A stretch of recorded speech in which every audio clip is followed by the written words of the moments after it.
Love News had an in-depth interview with the head of the Caribbean Development Bank, Dr. Warren Smith, who spoke on compliance by the Caribbean community with the U.S. regulations. One of the difficulties that we looked at was trying to understand what is the real source of the problem, because what we heard was that there's a general view that the regulatory bodies in the United States, for example, feel that the Caribbean is generally compliant. In other words, we are doing the right things in relation to money laundering, to anti-money laundering.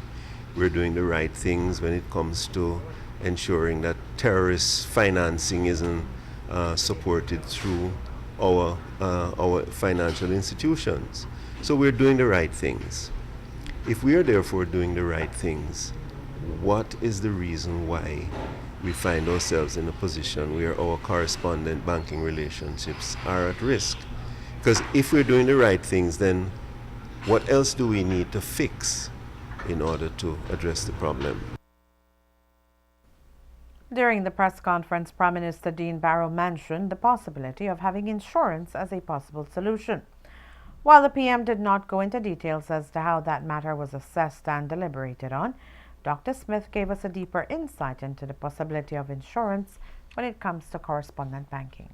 One of the considerations, and this is where the insurance argument arose, is it could well be that it's just a matter of small size. So we don't do enough business to warrant taking the risk.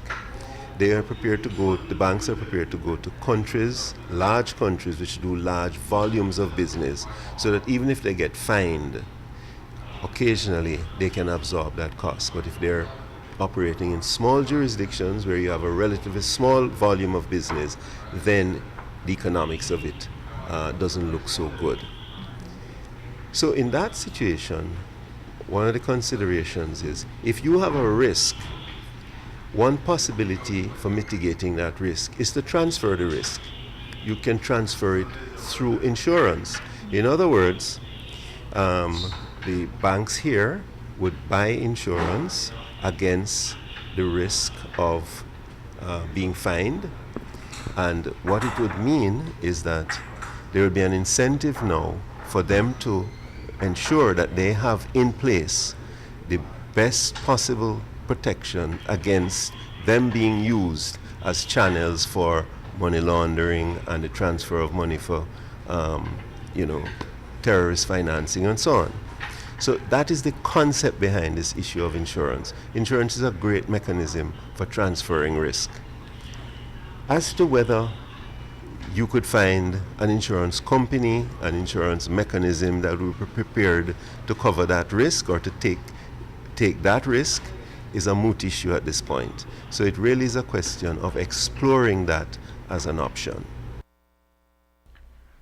The commission set up to address the correspondent banking issue will be lobbying to the World Trade Organization and congressional leaders in the U.S.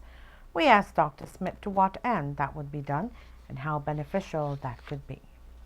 Well, the lobbying option is a logical one, because the regulatory agencies are government agencies, so that if we can influence the decisions of the political directorate in the third countries, then that is a way in which we might be able to arrive at solutions that are in our interest. So what it means in effect is that we have to prepare our case very well. We have to be able to present the case to whether it is the Congressional Black Caucus or any other groups that might be sympathetic to the Caribbean or might have connections to the Caribbean, business or otherwise. That's a strategy that needs to be pursued.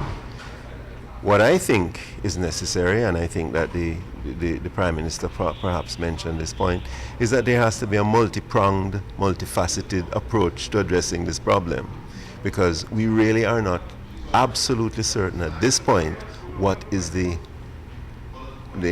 nub of the problem.